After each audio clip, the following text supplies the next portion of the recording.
फरमाएं कि ये अफवाहें जब फैली डील की और वापसी की, तो कहा यह जाता है कि 2-3 वज़ीरों ने मुस्लिम लीग नून से रब्ता कर लिया, पीपल्स पार्टी से रब्ता कर लिया, 2 जो कमज़ोर दिल के वज़ीर थे वो अपना सामान ही दफ्तरों से लेके घर चले गए कि जी छुट्टी होने से पहले जो है अपना सामान तो संभाल लें। ऐसी भी कोई आपके इल्म में है वज़ीर? ये जिसने ये अफवाह फैलाई है ना डील वाली, उन्होंने वो ये इसी तरह की अहमकाना बातें वही फैला रहे होते हैं बाजार में। अच्छा। ये जो खुशफहमी में रह रहे हैं अफवाह की हुकूमत में, आपको चले एक मैं आपको एक प्रेडिक्शन कर देता हूं जी। हालांकि प्रेडिक्शन कम करता हूं। हुकूमत इंशाल्लाह पूरे 5 साल मुकम्मल करेगी जी। और इंशाल्लाह 2023 के इलेक्शन में इससे बड़े मार्जिन से तहरीक इंसाफ हुकूमत नहीं होगी। और ये मैं ये दिमाग में रखते हुए कह रहा हूं, हमें इस मुल्क में जो कुछ इन्फ्लेशन के और जो छोटे मोटे इश्यूज हैं, जो माशी थोड़ी सी तकलीफ बर्दाश्त करनी पड़ी है पूरी कौम को, हमें इसका अंदाजा है। ये मैं दिमाग में रखते हुए कह रहा हूं, क्योंकि देखे ना हमने जो शायद भाई 2-3 चीजें पहले मैं क्लियर कर दूं। एक तो पहले तो खान साहब ने बिल्कुल 100% ठीक बात की शहबाज शरीफ के बारे में कि वो ऐसा लगता है जॉब इंटरव्यू पे आया हुआ है। पता नहीं वो क्या दिमाग में समझ के बैठे हैं जी। और शायद वो ये बात इस तरह वो अपने आप को जो बयानबाजी और वो जॉब इंटरव्यू दे रहे हैं जी। वो ये समझ रहे हैं कि पता नहीं इनको कहीं से इशारा विशारा आ गया जी। और वो जो बात पीएम साहब ने की थी वो इस तनाज़ो में नहीं की थी कि जो पता नहीं कोई डील की, वो क्योंकि कुछ लोग मेरे ख्याल में कोर्ट शोट जाके और वो लाइफ टाइम वो खत्म करना चाहते हैं, तो उसके ऊपर उन्होंने बात की थी। अच्छा। जहां तक कोई डील है, डील वील कोई नहीं है। वो एक कन्विक्टेड आदमी है, मुल्क से बाहर भागे हुए हैं, बेटी भी उनकी कन्विक्टेड है, बेल पे बाहर है मोहतरमा, और जो उनके भाई हैं उनके ऊपर तो इतने ब्लैक एंड वाइट अब चार्जेस और केसेस क्लियर हो गए हैं कि वो बच नहीं सकते। सो ये तो बिल्कुल क्लैरिटी है कि इनके साथ कोई डील डूल नहीं है। लेकिन मैं ये भी पूछना चाहता हूँ कि इनकी पूरी जमात में कोई और है नहीं, मतलब ये भी आपने कहा इन्फॉर्मेशन, मैं आपको इन्फॉर्मेशन के हिसाब से ये भी कह देता हूँ कि इनकी जमात में कोई 5-6 लोग घूम रहे हैं वजीर आजम बनने के ख्वाहिशमंद। अच्छा। इधर उधर अक्सर इधर उधर घूम रहे होते हैं जी जी।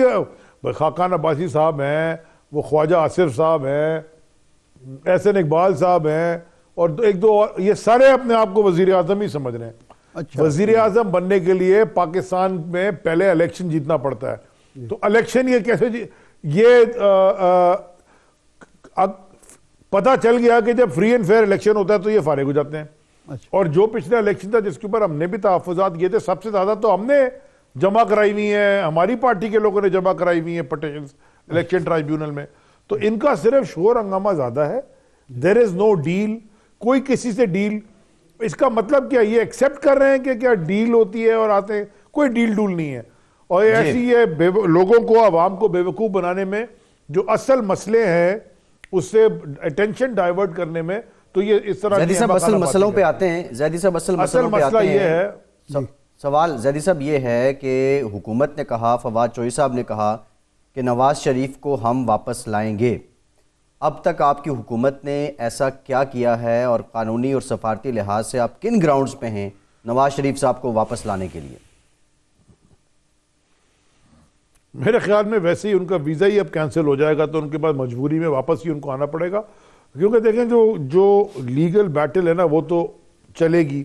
उन्होंने अगर लंदन में रह के तो कोई जो भी उन्होंने कोशिश की है लेने की पॉलिटिकल जो भी asylum, but I don't know वो क्या, वो जाने, उनका काम जाने। लेकिन वो गारंटी तो दे के गए थे शायद कुछ दिनों की, और वो भी जज साहब एक इस्लामाबाद हाई कोर्ट के जजमेंट पे उनको हमने जाने दिया जी। हमारी कैबिनेट में भी 2 राय थी, कुछ कहते थे जाने दें, कुछ कहते थे ना जाने दें। मेरी राय आपको पता है, मैं बड़ा क्लियर था पहले दिन से कि अगर पाकिस्तान के,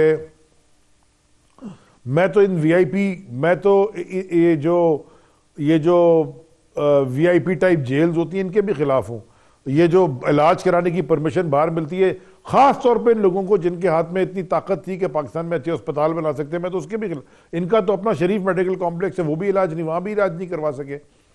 जब खान साहब गए थे तो वो शौकत खान में गए थे इलाज कराने और पेमेंट करके इलाज कराया था। एनीवेज इन्होंने तो किया कराया कुछ नहीं। जहां तक इनको वापस लाने की, हम जो भी लीगल और डिप्लोमेटिक एवेन्यूज हैं वो हम यूज कर रहे हैं और करेंगे। मेरा नहीं ख्याल कि मुझे इस वक्त टीवी के ऊपर बताना चाहिए कि हम क्या कर रहे हैं। कभी भी अपनी चाल तो किसी को नहीं बतानी चाहिए ना, लेकिन ये असल बात यह है कि ये जो इनकी प्रॉपर्टियां हैं, जो जायदादें हैं, उसका हिसाब इनके पास है कोई नहीं, वो नहीं देंगे, बाकी सब कुछ कर लेंगे। साहब उसी पे डिसमिस हुए ना, उसी पे केसेस बने ना। आप जो चालें चल रहे हैं वो हमें ना बताएं, लेकिन आपकी ये चाल कामयाब होगी, आप को यकीन है? हक और सच हमेशा जीतता है, ये तो आपने हमें सिखाया है, आप वापसी सीखी है। हक और सच जीतता है। ये तो देखें, जितनी वो मतलब चालें वो चल रहे हैं, हम तो लीगल जो भी हमारे पास ऑप्शंस हैं वो हम एग्जॉस्ट करेंगे पूरे के पूरे। जैसे साहब, आमतौर पर ये तासुर इसलिए फैलता है कि 2-3 दोस्त मुल्क ऐसे हैं जो पाकिस्तान की सियासत में पहले भी इन्वॉल्व रहे, उनके कुछ लोग जाके मियां नवाज शरीफ साहब से मिलते हैं, फिर वो पाकिस्तान में आते हैं, फिर हमारे जो मुक़्तदर लोग हैं उनसे मिलते हैं, तो उससे ये तो आप वाक़ईतन आप पर कोई बैरूनी दबाव भी नहीं है इस हवाले से इमरान खान साहब पर, हुकूमत पर? आप इरशाद भाई खान साहब को काफ़ी पुराना जानते हैं, और जो खान साहब को जानता है वो मेरे ख्याल में कभी भी वो दबाव में तो आने वाले शख्स हैं नहीं। ये वो, और हम एक जमहूरी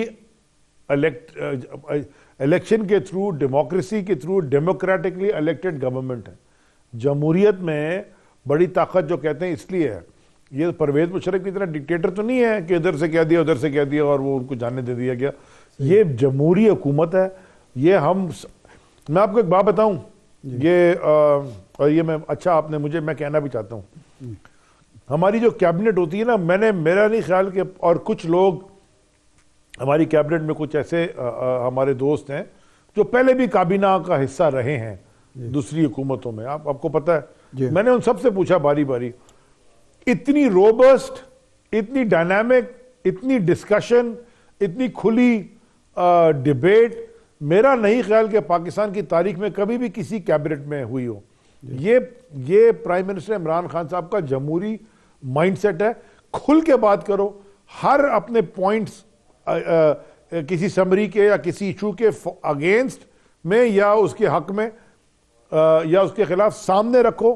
कैबिनेट बैठ के आराम से कलेक्टिव डिसीजन मेकिंग करती है, वरना आप सभी सोचेंगे कैबिनेट के अंदर नवाज शरीफ की कोई आंख भी उठाए, जो होती कहां थी वहां तो जी बिल्कुल सही कह रहे हैं, मीटिंग नहीं होती थी ना, गिलानी की मीटिंग तो ये तो इतना जमहूरी तरीका इख्तियार किया हुआ है जी। ये तो आप दुरुस्त कह रहे हैं कि कैबिनेट मीटिंग जितनी तसलसल से आप करते हैं माजी में नहीं होती थी। गिलानी साहब भी करते थे, लेकिन नवाज शरीफ साहब तो आदी नहीं थे 6 महीने 4 महीने के बाद कभी